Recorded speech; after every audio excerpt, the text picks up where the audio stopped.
buenas tardes.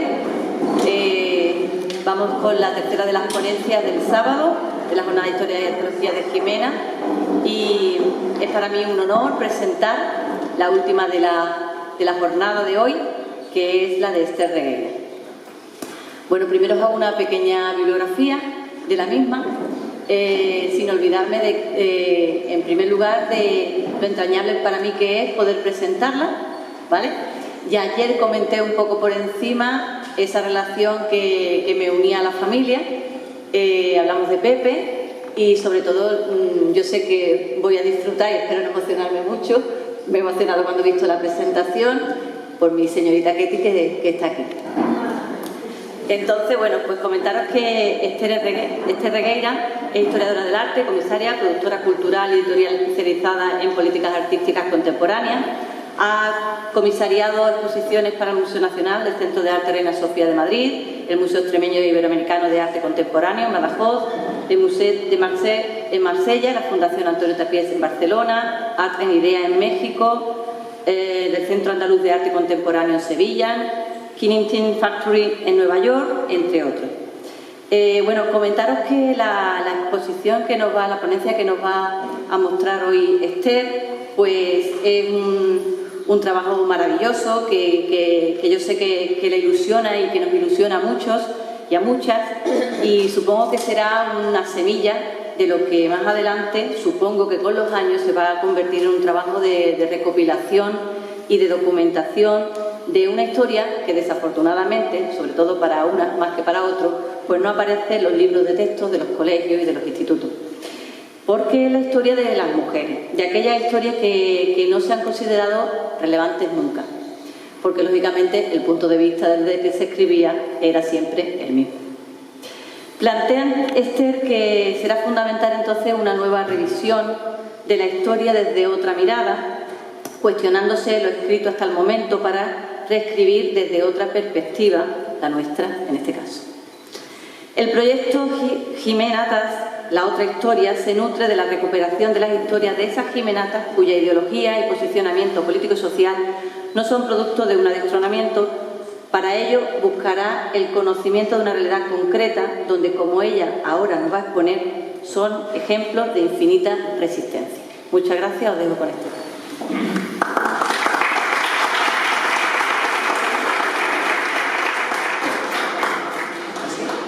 ¿Se oye? Bueno, muchísimas gracias, Pepi, por esta presentación. Muchas gracias por las hermosas y sentidas palabras que dedicaste ayer a mi padre, a nuestro padre. Gracias también a la Asociación Tanit por organizar esta jornada y al Ayuntamiento por apoyarla. Creo que son unas jornadas que no se deben dejar caer nunca, porque son fundamentales, no solo para la comunidad jimenata, sino para mucho más allá. Y agradezco al Ayuntamiento que la apoye, porque creo que habla muy bien de los políticos, en la política que se ejerce desde Jimena. Gracias también a los ponentes que dedicaron bonitas palabras y sentidas palabras a mi padre, varios de ellos, y a Eduardo también. La verdad es que me siento muy honrada de estar aquí hoy con vosotros. Doy las gracias a todos vosotros por estar aquí en vez de estar en la playa en este maravilloso día. Me siento tremendamente honrada y me siento casi, no sé ni cómo expresarlo, espero no emocionarme, hoy es un día muy especial para mí. La última vez que estuve aquí fue en el año 2018, en las jornadas, en la edición 25 de las jornadas de Historia y Arqueología.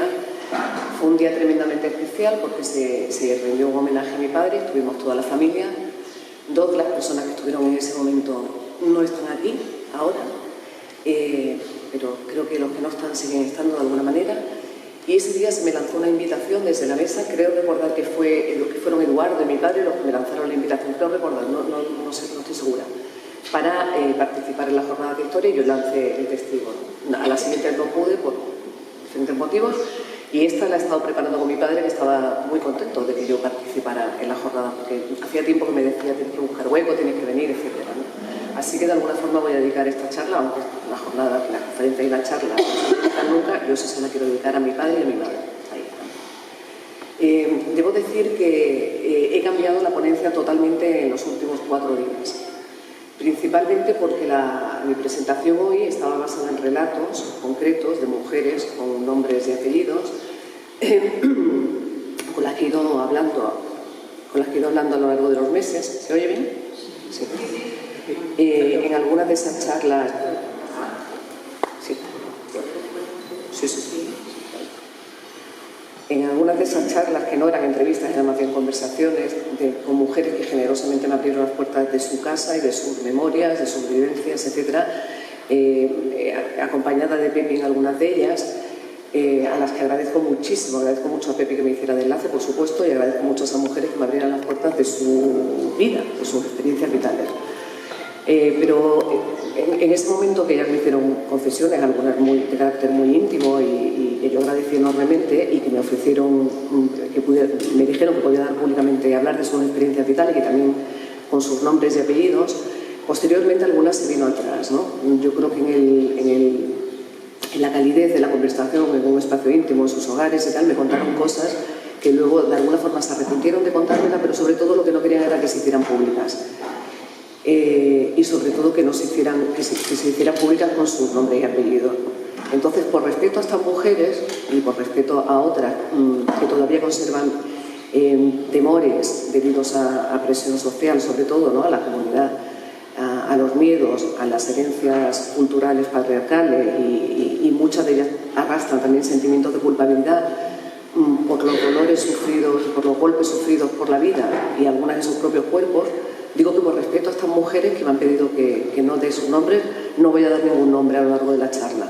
Voy a hablar en genérico, y básicamente la charla lo que va a ser es una presentación de un proyecto que se llama Jimenatas, la otra historia, que es un proyecto en proceso que se está iniciando ahora, que deseamos que tenga carácter colaborativo. Pepi y Tanit van a colaborar en él, así como otras mujeres de asociaciones. Espero que sea un proyecto que se ramifique, que tenga una estructura horizontal y en el que participen madres, hijas, abuelas, sobrinas, nietas, etc. Porque creo que es muy necesario que las memorias de esas mujeres y de muchas otras consten, que se cuenten, que se escriban, que permanezcan escritas, que de alguna forma no se pierdan esos testimonios, ¿no? Voy a recurrir al flamenco.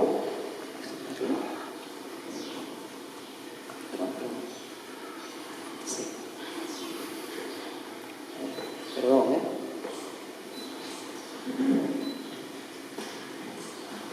¿Sí?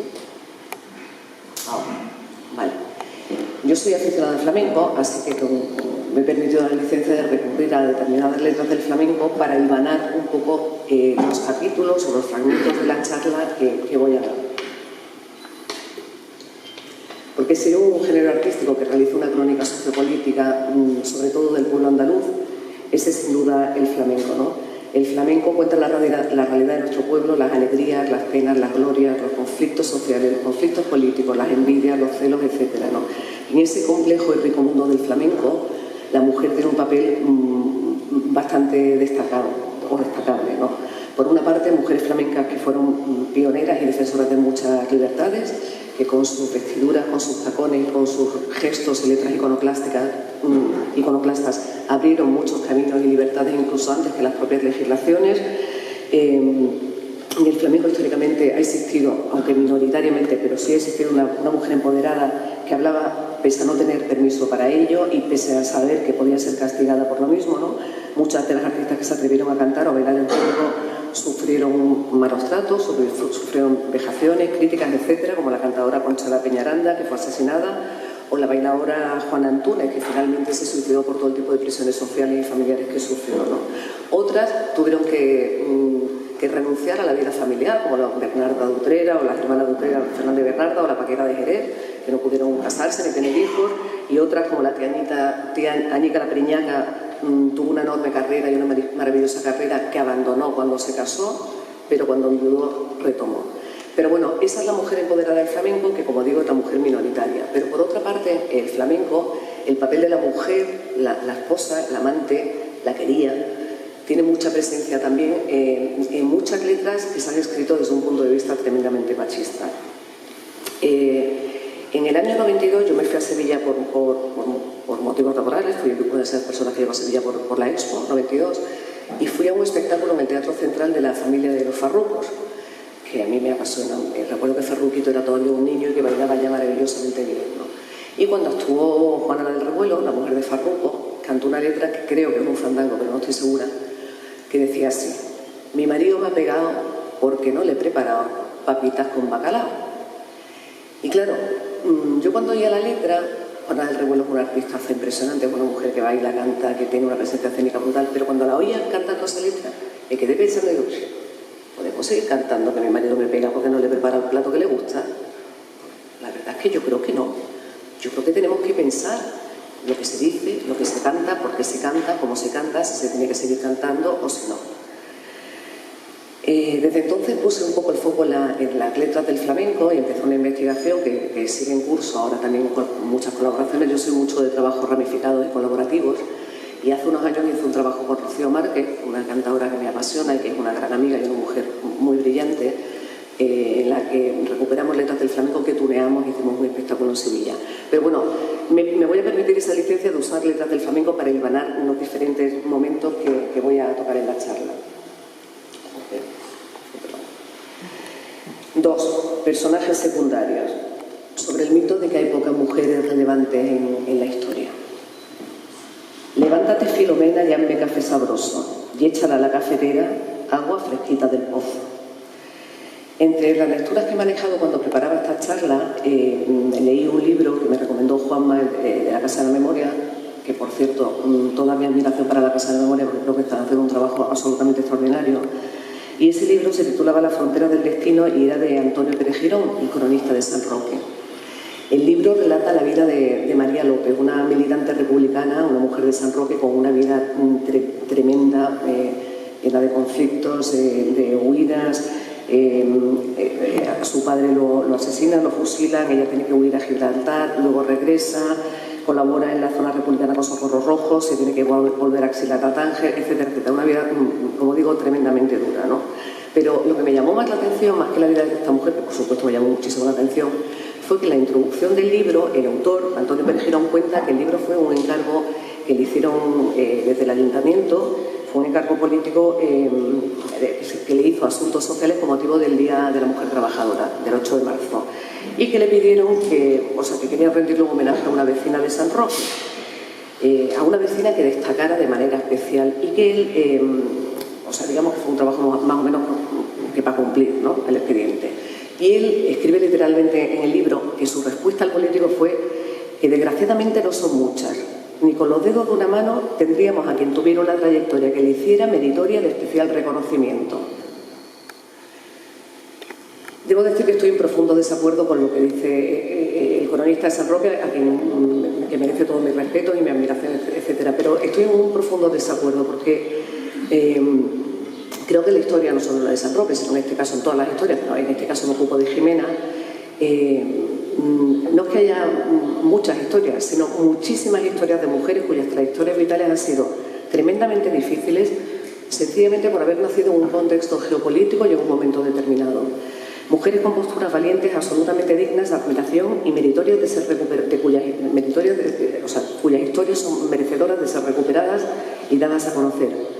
Mujeres que, como María López, la protagonista de este libro, han tenido una vida que, como ha dicho Pepe, es un ejemplo de infinita resistencia. Con posturas valientes, absolutamente dignas de admiración.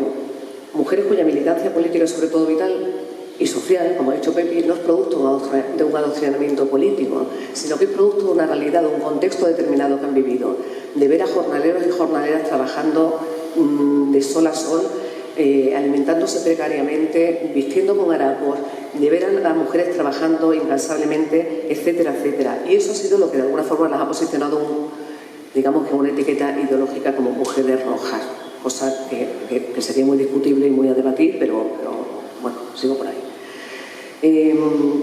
Pero ¿por qué dice Antonio Pérez Girón que no hay muchas mujeres meritorias, que se pueden contar con los dedos de una mano las mujeres cuyas historias son relevantes? Pues sencillamente porque sus historias han quedado ocultas, han sido invisibilizadas por la historia oficial, porque no se han considerado como protagonistas, no han sido consideradas grandes protagonistas y que por tanto sus relatos no son importantes. Y esto es así porque lo que se ha considerado importante históricamente es lo que tradicionalmente se ha asociado a los valores masculinos. La historia, como ha dicho Pepe, se ha escrito desde una mirada masculina y por tanto ha considerado importante lo que esa mirada considera importante. Pero para ver más allá y para ser capaces de ver la importancia o las potencialidades de todas estas historias y reconocer que todas las identidades oprimidas, absolutamente todas, son también protagonistas, tenemos que cambiar la mirada. Yo, como historiadora, me dedico más al arte contemporáneo, pero soy historiadora de formación. Considero fundamental que los historiadores y las historiadoras cambiemos nuestros parámetros de valores y nuestra mirada, porque tan importante es la poeta Ana Rossetti como la jurado, la maestra republicana de Jimena, María Manuela Gómez de la Cruz, como Juana Barrero Ruiz, hija y sobrina de dos personas que fueron fusiladas y desaparecidas en el Marrufo. La señorita Ketty, tan importante es una profesora y maestra ejemplar en los años finales 70, 80 y 90, como Andrea Coronil, luchadora incansable cuya familia se ha visto tremendamente perjudicada desde hace décadas por la droga. Milagro La del Piñonate, una emprendedora jimenata, como la bailadora La Piñona, con una trayectoria cada vez más reconocida. Y así podría seguir numerando a mujeres cuyas historias merecen ser reconocidas, recobradas y y escritas, ¿por qué no? No sé. Perdón, Yo coincido hay una feminista andaluza que se llama Mar Gallego, en la que estoy en desacuerdo con algunas cosas, pero muy de acuerdo con otras, y ella dice que deberíamos llegar a un punto en el que el libro de recetas de nuestras abuelas tuviera casi el mismo valor en la historia del saber que una tesis doctoral. Y yo estoy profundamente de acuerdo con eso, porque creo que los personajes secundarios son tan importantes o tan protagonistas como los personajes principales. Y es por eso que pusimos en marcha este proyecto, Jimenatas, la otra historia, porque creo que es fundamental hacer un trabajo colaborativo y de recuperación de esas historias. La historia oficial. En todito el vecindario no hay quien me dé una escopeta para matar a mi contrario. Por los montes de Jimena mataron a mi caballo, mi cuerpo cayó en la arena.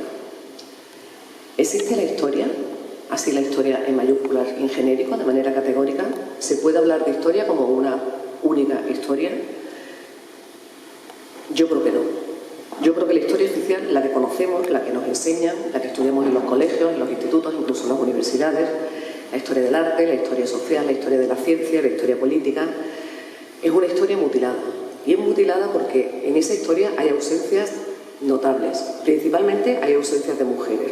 Porque la historia es una historia patriarcal, o heteropatriarcal, para ser más precisos. Y por eso creo que tenemos el deber de releer la historia, reescribirla, releerla, repensarla, investigar más a fondo y reescribirla. Porque lo que ha sido considerado como objetividad en la historia oficial a lo largo de los años, yo creo que es el nombre que se le da a la subjetividad masculina. No es una objetividad. Para empezar, creo que la objetividad como tal casi que ni existe, porque toda historia está construida desde un punto de vista concreto. Todo conocimiento es un conocimiento situado en un contexto, en unas coordenadas históricas y también desde el punto de vista desde el historiador. Yo abrazo la corriente de conocimiento que legitima las miradas diversas y los relatos múltiples y que habla de conocimientos situados y que todos los conocimientos situados pueden coexistir y conformar ese puzzle que conforma una historia, digamos, más en genérico, ¿no? En 2014, una profesora de instituto, una investigadora valenciana, Ana López Navajas, publicó un estudio increíble, muy sorprendente, en el que, entre otras cosas, demostraba que solo había un 7,6% de mujeres en los referentes culturales y científicos de los libros de texto. Ella era profesora primero de colegio y luego de instituto. Ese 7,6% representa la negación ininterrumpida del saber de las mujeres. Afortunadamente, desde el 14 hasta ahora, ella inició un trabajo en el 2014, poco a poco, con compañeras de instituto, que se ha ido expandiendo. Ahora hay más de 200 personas investigando en ese equipo de investigación y acaban de presentar un proyecto en Valencia y van a escribir, bueno, llevan años escribiendo una historia del conocimiento, una historia del saber, una historia de la ciencia, una historia del arte, etcétera, en el que incorporan a mujeres, ¿no? La historia de Jimena, como la historia en general, debe ser revisada y reescrita desde una perspectiva de género. Y no hablo de escribir una historia feminista, no hablo de escribir una historia de mujeres solamente, sino hablo de escribir una historia rigurosa, completa, inclusiva. Una historia justa, en la que todas las personas que han contribuido a que los aconteceres sucedan tengan presencia.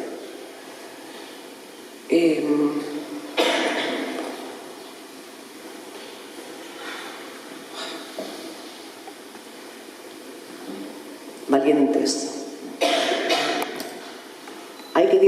celeste en Granada que a las piedras hacía llorar. Como lirio cortaron el lirio en el alma que va a despuntar. Quema el viento, Mariana Pineda, ha quebrado la rosa al rosal. Tu delito bordar en los vientos la bandera de tu soledad. Llena de fechas, de hitos, de nombres que han abierto camino a otros, ¿no? Por supuesto, hay muchos de esos nombres que se han recuperado, son nombres que es imposible obviar, ¿no? Entre ellos, por ejemplo, Mariana Pineda, ¿no?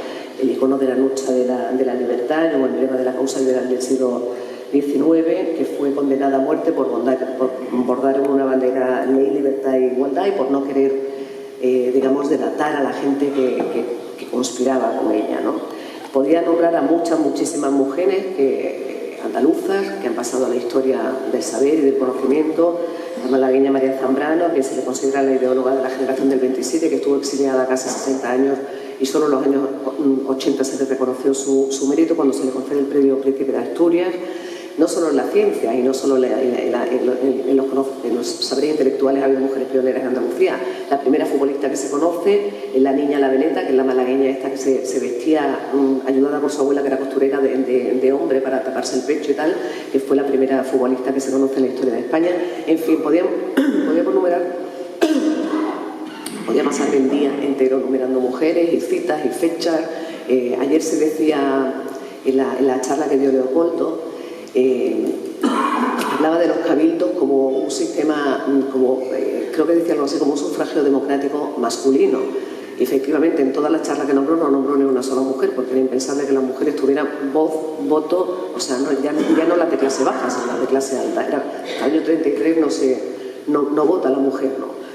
Hace poco yo empecé a prepararme las charlas, que no era esta, era otra, con papá, con mi padre. O sea, hablábamos todas las tardes y compartíamos cosas y él me contaba historias de mujeres de Jimena y tal, ¿no? Y en una de esas charlas estaba mi hija Jimena, mi padre, que, perdonadle las licencias, pero es que me viene todo el rato a la cabeza, ¿no? Mi padre, cuando fue nombrado hijo predilecto de Jimena, a partir de entonces decía siempre esta broma, ¿no? Que él se podía vanagloriar de ser hijo y abuelo de Jimena. Pues bien, hablando con mi hija Jimena, le decíamos que hasta el año 75 mi madre no podía ir al banco a gestionar sus cuentas bancarias, o sea que no podía sacar su dinero. Mi hija no se lo creía, pero es en serio, pues sí, hasta el año 75, que el año 75 es antes de ayer. Quiero decir, ha habido muchísimos logros, hemos conseguido muchísimas cosas en los últimos tiempos, pero siguen habiendo muchísimas cosas por las que luchar y por las que seguir luchando.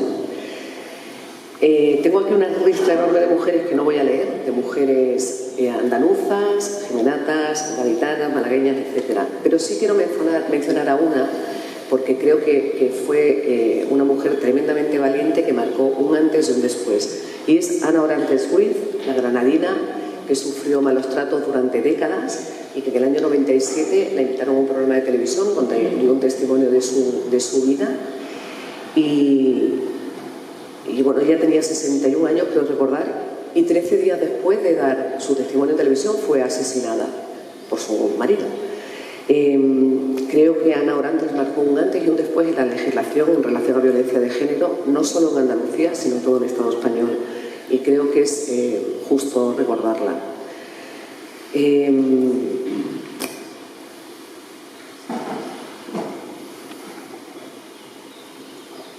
Quiero decir y no quiero decir una cosa. En los relatos de las mujeres de Jimena con las que he tenido el privilegio y la suerte de hablar, ha habido muchos testimonios de malos tratos. No muchos, pero bastantes. Bueno, no venga. Anónimas por ahora. ¿Cuándo llegará el momento que las agüitas vuelvan a sus cauces? Ay, las esquinas con sus nombres. Ni reyes, ni roques, ni santos, ni frailes. La feminista afroamericana Bell Hooks, que es una teórica a quien yo he leído bastante porque me parece una mujer interesantísima, que decidió siempre escribir su nombre y su apellido en minúscula porque decía que su nombre no era tan relevante como lo que ella contaba, sus ideas. Sin embargo, dijo en una conferencia en la que asistía hace muchos años en Estados Unidos, que ella decía nuestra historia hablando de la historia de la mujer afroamericana, y decía que la historia de la mujer afroamericana, cuando se registraba, que había sido poco, se habían registrado sin nombres y apellidos, como si los detalles no importaran. Y traigo a colación esta cita porque cuando se cuenta la historia de las mujeres se suele hablar en genérico, sin mencionar sus nombres y sus apellidos, como si sus nombres no importaran, o sea, como si sus identidades no importaran porque son todas iguales o algo así, ¿no? A veces es cierto que las propias mujeres no quieren dar sus nombres cuando hablan de sus historias, por prejuicios, por complejos, por temores, por inseguridades, por complejos de culpa, en fin, por una serie de factores que podríamos entrar a analizar y que entraremos en otro momento, ¿no? Y sobre todo porque existe una presión social sobre esas mujeres que en el momento que hablan el foco está sobre ellas de una manera que algunas no son capaces de tolerar, ¿no? Yo creo que muchas mujeres de generaciones anteriores a la mía, incluso anteriores a la de mi madre, necesitan recuperar su autoestima y necesitan creer que sus saberes, que sus conocimientos son importantes. Cuando hablamos con algunas mujeres, la frase, Pepe me acompañó con algunas de estas que decían, pero yo qué te voy a contar, pero si yo no he hecho nada, pero si yo no sé nada. Pero yo lo que quiero es que me cuentes tu vida, o sea, sencillamente, o sea, que me cuentes cosas que para ti han sido relevantes. Pero existe esa creencia, sobre todo digo mujeres mayores, de que ellas no son importantes, de que ellas no saben nada. O sea, no hay una valoración de esos conocimientos y de esos saberes que guardan estas mujeres, y creo que es nuestra obligación, sobre todo la obligación de las mujeres que hemos tenido el privilegio de recibir formación, de hacerles creer que realmente sus saberes son fundamentales para toda la comunidad.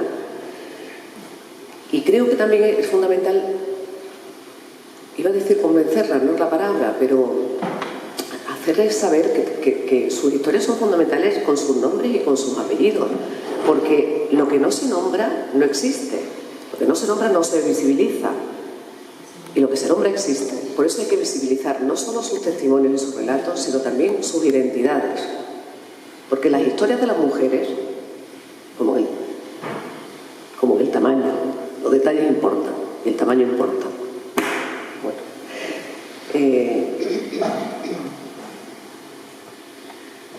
Saberes y titulación. Mare, llévame al colegio a educarme la memoria. Mira que no quiero soñar con el burro de la noria. Campesino del arao, buena semilla será la sangre que has derramado. Cuando nombraron a mi padre hijo adoptivo de Jimena, que ya digo que es un título que le alegró muchísimo, que le orgullecía muchísimo, en su discurso dijo unas palabras que voy a repetir, ¿no? Él era farmacéutico y él había estudiado para ser farmacéutico y dijo: yo había estudiado para ofrecer medicamentos con los que curar enfermedades individuales, pero no para curar aquella tremenda enfermedad social que había en esa época. Habla del año 59, cuando él llega a Jimena de la Frontera, y que viene con la idea de estar un par de años transitoriamente. Llegó con mi tío Moncho Reira, y bueno, mi tío se volvió a Coruña, pero él se quedó. La búsqueda de un medicamento eficaz y la explicación del porqué de la emigración masiva que se estaba produciendo en aquellos años necesitaba de nuevos estudios, y estos me llevaron al terreno de la historia de Andalucía, de Jimena de la Frontera y del campo de Gibraltar. Hoy puedo decir con orgullo que soy licenciado en farmacia por la Universidad de Santiago, en óptica por la Universidad de Barcelona y en humanidad por la Universidad Popular de Jimena de la Frontera. Mis profesores fueron el arriero, el carbonero, el corchero, el jornalero y las mujeres de todos ellos que realizaban diariamente el milagro de la subsistencia familiar. He traído esta colación porque mis padres desde pequeños nos inculcaron la necesidad de aprender de la sabiduría popular. Para mis padres el saber y el conocimiento era fundamental, siempre nos hicieron, era hacer mucha presión en que teníamos que recibir formación académica, pero también formación popular, ¿no? Y yo, al igual que mi padre y que mi madre, digo que existen grandes saberes guardados en la memoria de esas personas, y me refiero en este momento a las mujeres y a las mujeres de Jimena, licenciadas en Humanidad por la Universidad Popular de Jimena de la Frontera. Saberes que deben ser rescatados, porque la formación y el conocimiento, porque el saber no es igual a titulación, y sus saberes merecen tanto respeto y espacio como los de las que pudieron acceder a una formación académica. Una de las cosas que me dijo una de las mujeres con la que hablé, que se me quedó grabada, era: que los saberes eran cuestión de hombres y de señoritas. Como, claro, haciendo ese paralelismo entre los saberes, la formación académica o intelectual y los saberes, ¿no?, en general. La misoginia histórica ha ignorado los saberes de esas mujeres populares porque no estaban en primera línea. Pero ¿cómo hubieran sobrevivido los milicianos de la sierra sin la ayuda de estas mujeres que hacían de enlace? ¿Quién les proveía de comidas? ¿Quién les ayudaba? ¿Quién les daba cobertura en todo lo necesario? ¿Y cómo se habrían mantenido las familias mientras los hombres emigraban a Barcelona, a Alemania o a Bélgica o a Francia en busca de trabajo y de alimento? ¿Y quién mantiene a los hijos? ¿Y quién cuida a los mayores?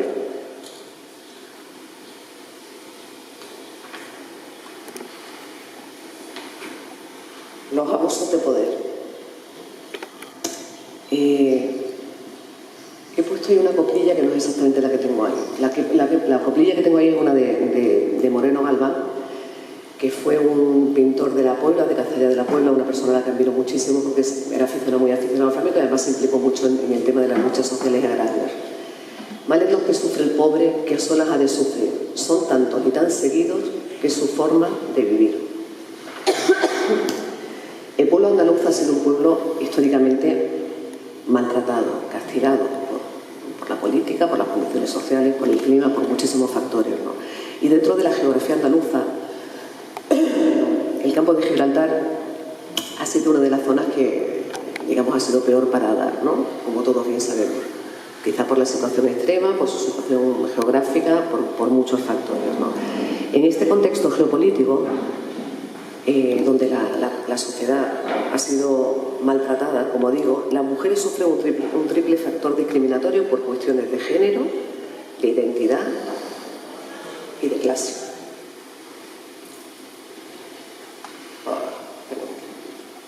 Muy sensible el ratón. Como digo, las mujeres sufren ese triple factor discriminatorio: género, identidad y clase. Mujer andaluza, y si eres pobre ya peor, son los tres males peores que te pueden caer en la vida. Creo que todos somos conscientes de que existe una cierta andalucifobia que ha existido y que todavía da coletazos, ¿no? Ejemplos de políticos como Artur Mas, cuando en el 2011, en esa disputa que había por el bilingüismo en los colegios de Cataluña, decía que los niños de Cádiz y de Málaga tampoco se les entendía cuando hablaban castellano y que no pasaba nada, cuando se les decía, pero los niños catalanes ya no hablan castellano, no hablan correctamente. Bueno, pues los andaluces tampoco hablan un buen castellano y ahí está, ¿no? En fin, ejemplos de eso hay a montones, ¿no? Yo cuando era pequeña, nosotros viajábamos al norte porque mi familia paterna era de Galicia y mi familia materna, bueno, era y es del Bierzo, y mi familia todas son unos grandes amantes de Andalucía. De hecho, la única persona que ha nacido en Andalucía es mi prima Katy, que es de La Coruña, pero ella siempre dice que ha nacido en Jiménez de la Frontera y lo lleva muy a gala. Pero tenía una pariente, que era un poco gilipollas, que cuando era pequeña, y yo hablaba, siempre le decía, Esther, habla bien. Y claro, yo decía, coño, yo estoy hablando bien, ¿no? Esther habla bien. Y una vez que me dijo eso de Esther habla bien, y mis padres estaban delante, me acuerdo que mis padres le dijeron, pero si Esther habla bien, porque yo era una niña de esas redichas que hablaba bastante bien. Esther habla bien, pero habla con su acento, un acento muy hermoso que es el suyo, el de Jimena, porque vive en Jimena, ¿no? A partir de entonces no me volvió a decir aquello de Esther habla bien, pero he estado en contextos laborales, sobre todo en el norte de España, especialmente en Barcelona, donde ser mujer y andaluza era un menos, o sea, para demostrar mi valía profesional, ¿no? Si yo he sufrido esa discriminación, que soy una privilegiada, una persona que ha tenido formación, etcétera, ni que decir tiene lo que han sufrido otras mujeres con acentos mucho más marcados, con menos formación académica, etcétera, etcétera, ¿no? Me acuerdo que mi primer jefe, Miguel Benyoc, un granadino que murió hace unos años, era maravilloso, me decía que cuando me cabreaba me salía el gen del norte y que cuando estaba de buena me salía el gen andaluz. Bueno, no voy a entrar en esas cuestiones de identidad, de género y tal, pero porque sería extenderme demasiado y veo que ya llevo bastante rato, pero creo que es necesario contextualizar los sentires, los saberes y también los feminismos. Contextualizar, porque las andaluzas de clase obrera, esta es una frase de Mar Gallego, de esa feminista andaluza maravillosa, que ella dice que las andaluzas de clase obrera estamos y insistimos no solo con nuestra gracia y nuestro plumero, sino también con nuestra sabiduría. Y estoy muy de acuerdo con ella. aquí podríamos entrar y tengo escrito cosas sobre la tipificación o el folclorismo de la andaluza, como de repente lo español se exporta a través de que todas las andaluzas somos la más simpáticas y tenemos mucho salero, parece que vamos con la pileta por la calle, etcétera, etcétera. Y entraría también a hablar del tema de las folclóricas, pero voy a pasar un poco, ¿no? Me voy a meter un poco en la historia, en una... hablaba de los abusos del poder como el maltrato sociopolítico o histórico, pero también existe el abuso, el maltrato, violencia machista. En 2021 arrebataron la vida a 8 mujeres en Andalucía, el año pasado. Las estadísticas de este año obviamente no están hechas. Ninguna de las 4 últimas fallecidas a manos de su pareja o expareja habían presentado denuncia previa en la comunidad. En Andalucía se dan el 30% de casos de violencia de género del país y el 20% de los 43 asesinatos machistas. La comunidad andaluza registra tantos casos de violencia como la comunidad valenciana y madrileña juntas. En 2021 Andalucía registró 138.384 víctimas de violencia machista. En ese mismo año, los juzgados del campo de Gibraltar recibieron 1.220 denuncias por violencia de género. Creo que solo 2 eran de Jerez de la Frontera. Pero este es un dato que no lo tengo contrastado. Según el informe en materia de violencia de género de 2020, el 67% de la población andaluza conoce en su entorno a alguna mujer que sufre violencia de género. Y ahí lo dejo. Esto voy a pasar porque no tengo tiempo. Bueno, la historia de las Jimenatas, o las Jimenatas de la historia.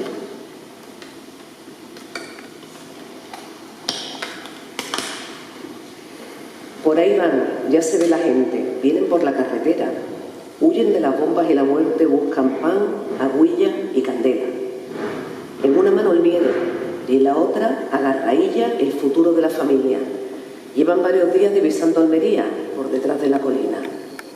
Jimenatas, hermanas y hermanos, vuestros nietos no van a olvidar que en esta Andalucía nuestra vivimos una desbandada. Todos sabemos la historia de la desbandada, ¿no? Las tropas de Marruecos cruzan el estrecho el 18 de julio por Algeciras, van subiendo, tomando... No voy a hablar de esto porque aquí hay gente en la sala que sabe muchísimo más que yo. Sabemos la historia, ¿no? Y sabemos cómo en el imaginario colectivo, sobre todo en el imaginario colectivo femenino, a día de hoy permanece ese pánico a los moros, porque las tropas de los moros arrasaban y sus premios eran las mujeres, ¿no?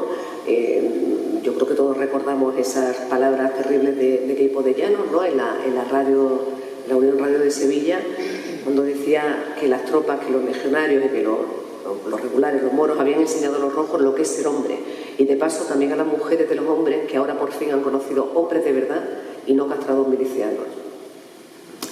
He puesto esta diapositiva aquí porque en 2013 un colectivo de mujeres en Sevilla, Mujeres de Negro, que es un colectivo internacional, pero que tiene colectivos en diferentes ciudades, hicieron una acción en la Macarena, donde sorprendentemente todavía sigue enterrado Queipo de Llanos, apoderado como el sanguinario, que es una cosa que yo de verdad, o sea, no entiendo cómo ese señor, o no señor, sigue enterrado ahí, cómo los políticos no han hecho nada al respecto. La verdad es que es una cosa que me produce fascinación y terror.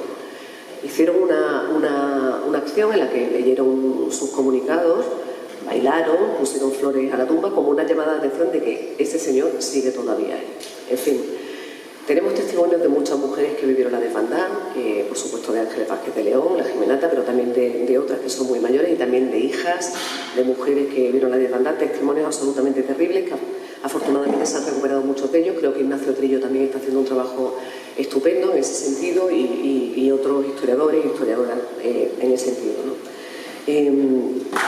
Como digo, hay muchas historias de Jimenatas que merecen ser recordadas, pero una mirada corta, muy corta hacia atrás, quiero rescatar un par de historias, ¿no? Una es la de Adela Ruiz Guerrero, que fue una de las pocas personas que conozco, de las pocas mujeres que conozco con nombres y apellidos, que luchó con los maquis en el monte. Después fue condenada, la detuvieron en Algeciras en el 45, fue encarcelada 8 años, luego la trasladaron a la prisión de Málaga, luego volvió a Algeciras, en fin, fue condenada a 8 años de prisión cuando todavía tenía 18 años por colaborar con la lucha antifranquista. Cuando la detienen en Algeciras se supone que lleva pistola, no se sabe si lleva pistola o le pone la pistola para detenerla. En fin, fue condenada por consejo de guerra a 8 años de prisión, cumple 3 y 8 meses en las cárceles de Cádiz y de Málaga, luego emigra a Francia, luego vuelve a Algeciras. En fin, una historia terrible que creo que Trillo está haciendo un trabajo sobre ella en la actualidad. Hay una historia que me produce muchísima curiosidad y que quiero mencionarla en alto por si alguien sabe algo y me lo puede contar, que es la historia de la rubia. Hace muchos años estaba con mi madre y con mi padre en el paseo tomando un café en el bar de vecina y había 2 señores muy mayores que yo no recuerdo sus nombres. Esto lo he recuperado de notas que yo tenía en una carpeta de hace mucho tiempo.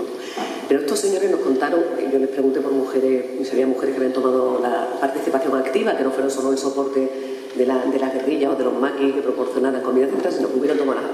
Y me hablaban de la rubia. La rubia, uno de los señores, yo lo tengo así escrito, me dijo, era una mujer muy fresquilla. Y claro, cuando yo le pregunté qué era eso de fresquilla, me decía, hombre, le gustaban mucho los muchachos.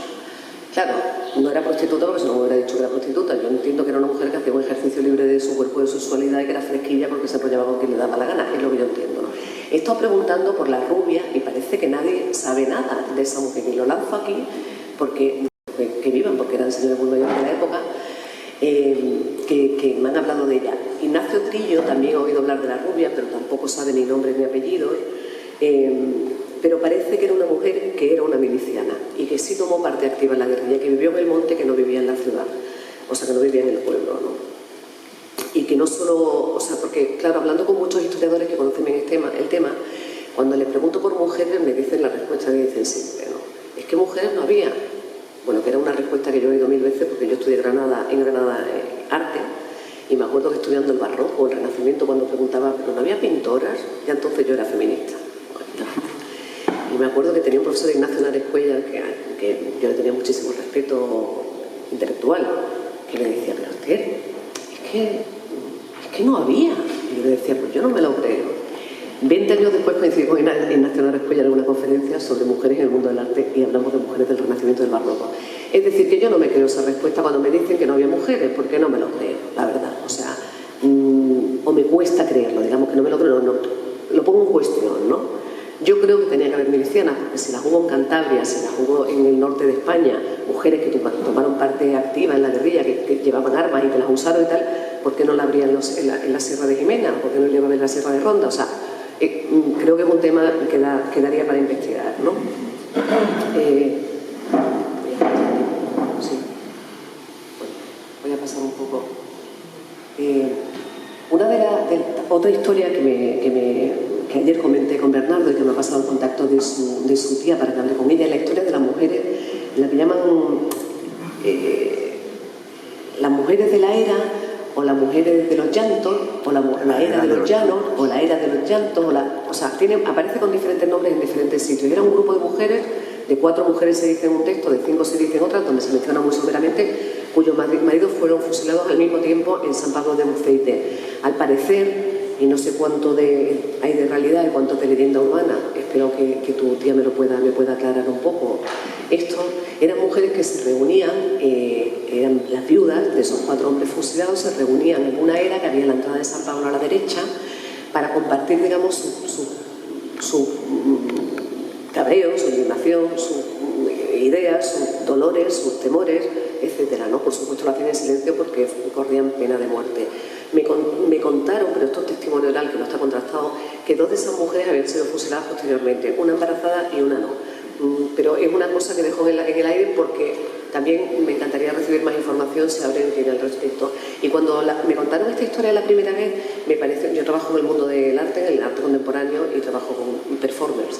Entonces eso me recordó mucho a determinadas performances sociales que han hecho las mujeres, las madres por un lado, sobre todo eso que se llama las madres coraje, ¿no? Como las madres de mayo, ¿no? Que desde abril del 77 se reúnen en esa plaza para protestar por sus desaparecidos, o las madres del campo de Gibraltar que protestan contra la droga, contra el narcotráfico, etcétera, etcétera, que son ese tipo de acciones performativas comunitarias que tienen una potentísima onda expansiva, ¿no?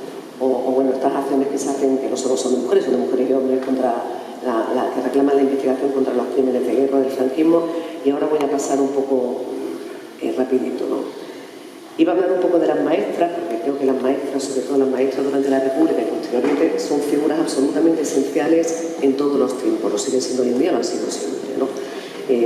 Bueno, esto es una foto de 3 maestras republicanas, doña Pura Terrones, de la que tengo muchas historias porque soy amiga de su nieta, que es Palma Ortega,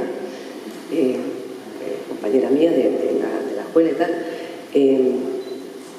Pero ahora me voy a permitir una licencia para hablar de una maestra absolutamente entregada a sus niños, como ella lo llamaba, que lo sigue llamando, porque le he dicho que Pepe era una de sus niñas, que es la señorita Ketty. Y me voy a permitir esta licencia porque a mi padre se le han rendido muchos homenajes, pero a mi madre no tanto. Y hablando con sus exalumnos, me han contado testimonios absolutamente maravillosos, ¿no? El verano pasado, el anterior, no recuerdo, fuimos a comprar un helado a Playa Guayero, donde mis padres tienen una casa en la playa, y cuando fui a pagar el helado, la chica de la heladería me dijo: a la señorita Ketty la invito yo, porque fue mi maestra. Ella me ha contado cosas tremendamente hermosas, así como Pepe, ¿no? La señorita Ketty era María Enriqueta Mauricio Hernández, nace en El Bierzo, es una mujer independiente a la que se le inculca desde siempre la necesidad de estudiar. Ella tenía una vocación enorme por estudiar medicina y estudiar medicina en Santiago de Compostela. Cuando regresa a su tierra, Cacabelos, conoce al que sería su marido, que regentaba una farmacia cerca de su pueblo, de Cacabelos, Pepe Regueira, farmacéutico de allí. En el año 59 Pepe Regueira se viene a Jimena con su hermano Moncho a regentar una farmacia, y en el año 61 José Regueira vuelve a Cacabelos, se casa con Ketty en noviembre del 61, y ella se viene estudiaba cuarto de medicina y se viene a Jimena de la Frontera pensando que va a acabar medicina en Cádiz, que Jimena estaba al lado de Cádiz y que iba a poder ir a clases de práctica, teoría, etcétera, etcétera. Obviamente cuando viene a Jimena descubre que era totalmente inviable su pasión, pero como era una persona tremendamente curiosa y una muy buena estudiante, cuando estudiaba medicina en verano se examinaba por libre de magisterio y de peritaje mercantil, lo que hoy sería económica o empresarial o algo así, ¿no? Y trabajaba en la sastrería de su padre al tiempo. Cuando se viene a Jiménez se da cuenta que no puede acabar medicina, aunque lo sigue teniendo toda su vida en la cabeza. Tiene 4 hijos y decide prepararse las oposiciones de magisterio, se las prepara y empieza a dar clases de párvulos en la escuela de arriba. Yo recuerdo las tardes de los domingos siempre a mis hermanos y a mí haciendo las veces de fotocopiadoras, haciendo las fichas. Eran 40 y pico de alumnos y hacíamos las fichas de calco, poníamos un folio, un papel de calco, un folio, un papel de calco, y ahí hacíamos las fichas de las que luego Pepi me ha estado contando cosas, ¿no? Y mi madre hacía cursos permanentemente. Cuando íbamos a ver a la familia al norte, a Salamanca, donde vivía mi abuela, siempre hacía cursos de autismo, porque en su clase había niños que no se escolarizaban en el momento en que ella decidió escolarizar. Pero como obviamente no soy nada objetiva hablando de la señorita Ketty, porque hablo no solo desde el amor, sino desde un profundísimo respeto y admiración hacia la profesional, hacia la mujer y hacia la madre, porque me educaron sin establecer ninguna distinción de género entre mis hermanos y yo, voy a hablar de la señorita Ketty en palabras de su alumna, de Pepe. Me voy a soltar todo esto, voy a hablar ¿me permites? Sí, ¿lo voy a leer tú? ¿Luego tú? Bueno, pues en esta investigación de mujeres de Jimena he hablado con mucha gente y he hablado con alumnos de profesores. Por cierto, quiero hacer una mención especial también a la señorita Maribel, que fue mi profesora y que fue quien despertó en mí, junto con mis padres, esa curiosidad y ganas de conocimiento. Un enorme beso para la señorita Maribel, donde esté. Pepe me escribe lo siguiente: mi señorita, la señorita Ketty, cuando me pides que escriba algo sobre mi señorita, se me agolpan retazos de imágenes entrañables en mi cabeza. Me remonto a los años entre 1978 y 1980 y me invade una alegría muy especial. Aunque fui al aula que estaba en la iglesia del Llano de la Victoria, no recuerdo mucho de ese lugar. Sí que recuerdo una habitación llena de imaginería, donde de vez en cuando algún compañero más avispado aprovechaba para encerrarnos. Recuerdo que por aquel entonces esas imágenes eran prácticamente de mi estatura. De donde sí tengo más recuerdos es de la clase que estaba situada en la calle Sevilla, por encima de la antigua biblioteca, donde hoy está el Guadalinfo. Nosotros estábamos en la clase de arriba. Me encantaba la clase. Ketty la había dispuesto de tal forma que los cristales daban directamente a la zona de juego.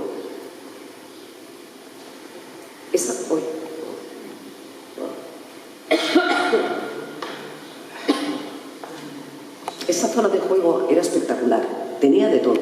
Lo que ahora se conoce como los rincones de trabajo ya lo teníamos en la clase de la señorita Ketty.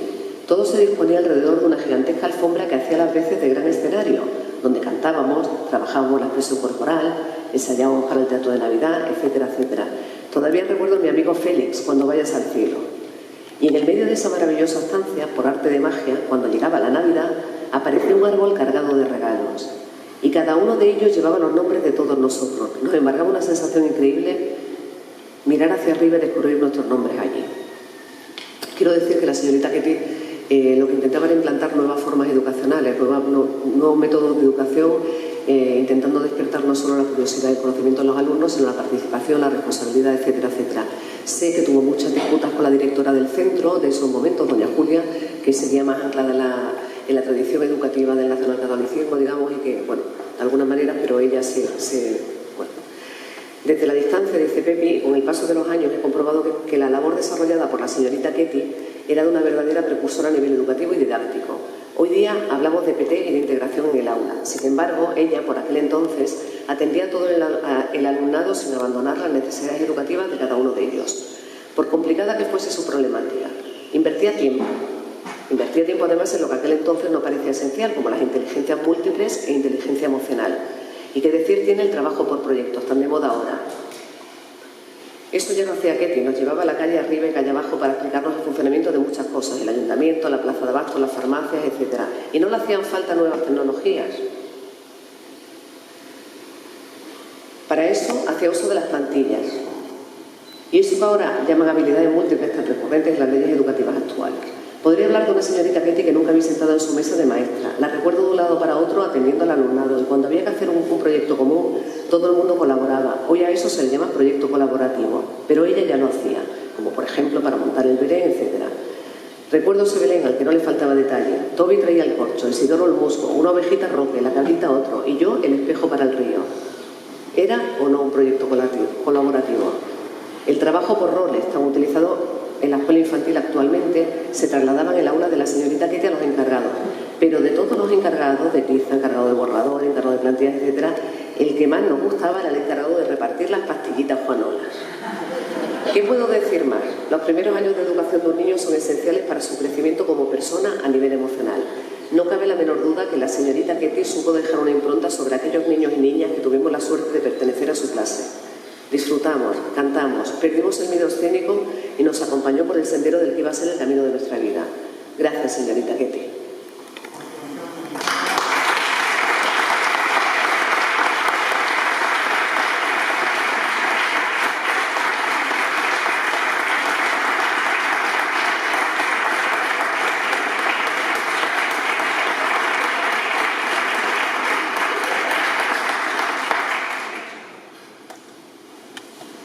Pues nada, ahí me quedo.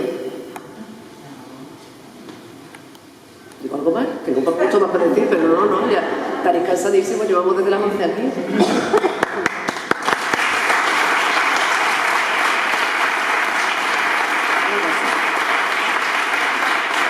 realidad sí quiero decir una cosa más. Quiero daros las gracias a todos los que estáis aquí. Quiero dar las gracias a todas las mujeres de Jimena que me han atendido, contado, tal, y sobre todo quiero dar las gracias a todas las que me tenéis que contar cosas, que nos tenéis que contar cosas, porque este proyecto que ponemos en marcha ahora, Mujeres Jimenatas, la autohistoria, tiene que ser un proyecto colaborativo, horizontal, que se ramifique, y entonces ahí tenemos que participar todas las que queramos, podamos, etc. Así que nada, y quiero dar las gracias sobre todo a mis padres, porque ya me he permitido tantas licencias que una no. Estoy muy poco rigurosa académicamente, siendo muy poco ortodoxa, pero quiero dar las gracias a mis padres, mi madre y mi padre, creo que hablo en nombre de todos mis hermanos, de toda mi familia, de mi cuñada, de mis sobrinos, por poner siempre los valores, el conocimiento y el amor en el centro de todo. He puesto esa frase de George Sanders, que es un neurolingüista emocional, no sé cómo se llama, porque me parece que ejemplifica muy bien sus valores y los que nos han